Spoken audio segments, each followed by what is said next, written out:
Another kind of writer met his other self, and country music gained one of its most talented songwriters and biggest stars.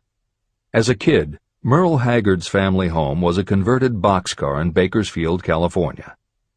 After his father died when Merle was 9, more often than not, home for young Merle was a series of juvenile detention centers.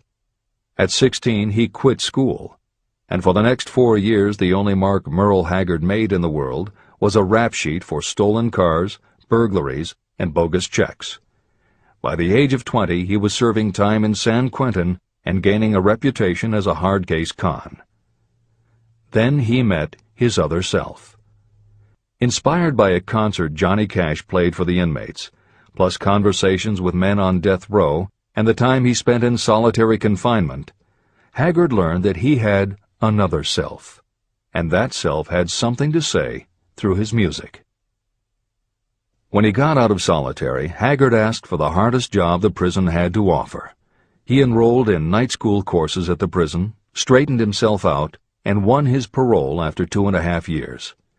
He went back to Bakersfield and dug ditches during the day so he could polish his songwriting and performing at night. Within 3 years, he had a recording contract. Within 5 years, he had his first top 10 hit, and has since gone on to become one of the most influential voices in modern country music. This is the end of the editor's comments. Thomas Edison dreamed of a lamp that could be operated by electricity, and he began where he stood to put his dream into action. He failed more than 10,000 times. Despite his failures, he stood by that dream until finally he was driven to the discovery of the genius that slept within his brain. Editor's comments. Dean Kamen got to know his other self very early in life. While he was a teenager, Kamen started his own company, building and selling control systems for automated sound and light shows. He was still in high school when he got the contract to automate the Times Square New Year's Eve ball. Though he went on to attend university, he never bothered to graduate because he was too busy working on something he called auto-syringe, the first wearable infusion pump for administering drug therapies. His invention was hailed as a medical landmark, as were many of his other breakthroughs, which include a revolutionary kidney dialysis machine, an insulin pump for diabetics, an improved stent used for heart patients, and more than 150 other devices he has patented. One day, seeing the difficulty a man in a wheelchair was having getting up a curb, Kamen set his mind to creating a device that would liberate people confined to wheelchairs. The result is the iBot, a revolutionary wheel device that uses computers and a system of stabilizing gyroscopes that imitate the working of the human body. It not only goes over curbs, but it will even go up and down stairs, travel over almost any kind of rough ground, and will allow the user to raise themselves eye to eye with a standing person. And it does it all without the user having to get out of the device or needing anyone's assistance. In 2001, Kamen hit the front pages when he introduced the Segway, a one-person people mover based on his iBot technology. It's a two-wheel scooter-like device that zips and zooms forward, backward, left, right, and comes to a stop without the rider doing anything more than barely shifting his or her body.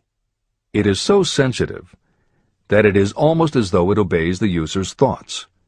The Segway may be a world-changing invention, with possible applications for work and travel that stagger the imagination.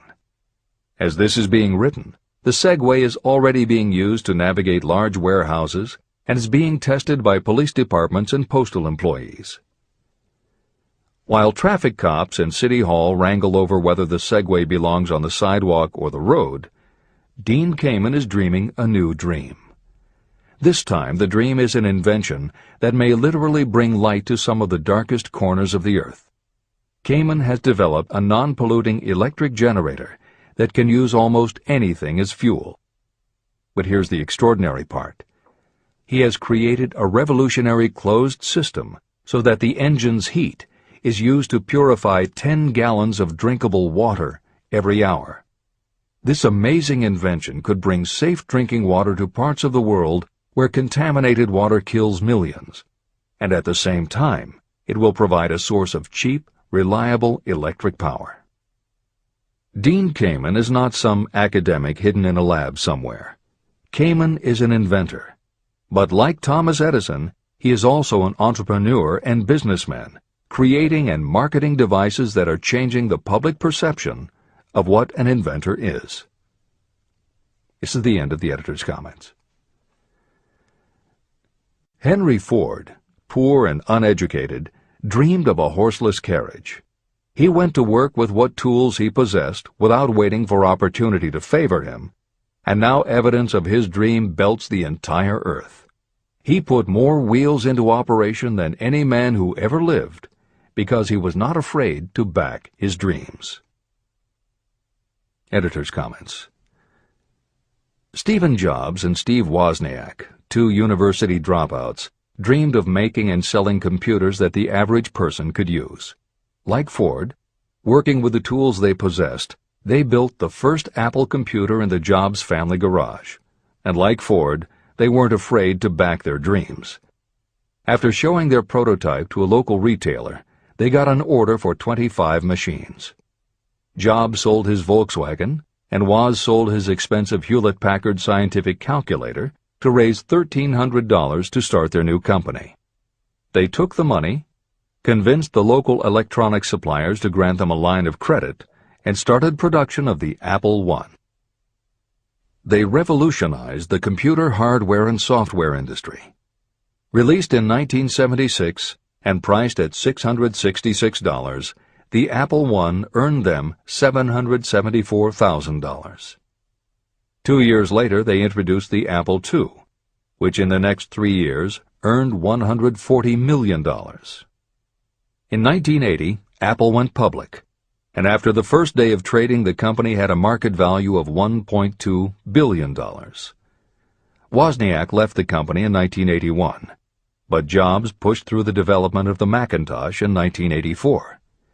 In 1985, Jobs left too, but in 1998 he came back to Apple to revitalize the floundering company with the creation of the iMac computers, the animation company Pixar, the iPod, and iTunes. In presenting stories of contemporary successes, the editors have followed Hill's style of using real people to illustrate the principles of success. But Napoleon Hill was granted a rare privilege. Unlike anyone before or after, he had the opportunity to personally meet the most powerful and successful people and learn firsthand the dreams that inspired them, the obstacles that confronted them, and how they found the courage within themselves to overcome their failures. Hill met many of the inventors and the empire builders who laid the foundations of 20th century American industry while they were still news, not history. Then for more than 25 years, he studied the habits and learned the secrets of the next generations who built on the foundations, forged new industries, devised new systems, and dreamed new dreams. It was only because Hill was given such unprecedented access over such a long period that he was able to compare, contrast, analyze, and then formulate a philosophy of achievement based on the real stories of real people who had used these techniques to create their success. Think and Grow Rich revolutionized self-help writing, and to this day is the standard against which all motivational literature is measured. Its success also helped create the market for the thousands of business biographies that tell in detail how the dreams were born, plans were made, frustrations were faced, and triumphs achieved in every sector of modern business. And because this wealth of information is now available with little more than the click of a mouse, you can read, hear, or watch today's greatest entrepreneurs and most successful CEOs confirming in their own words the basic truth behind every one of the principles Napoleon Hill explains in this book. The products or services they sell may be different, but the story of their success is the same.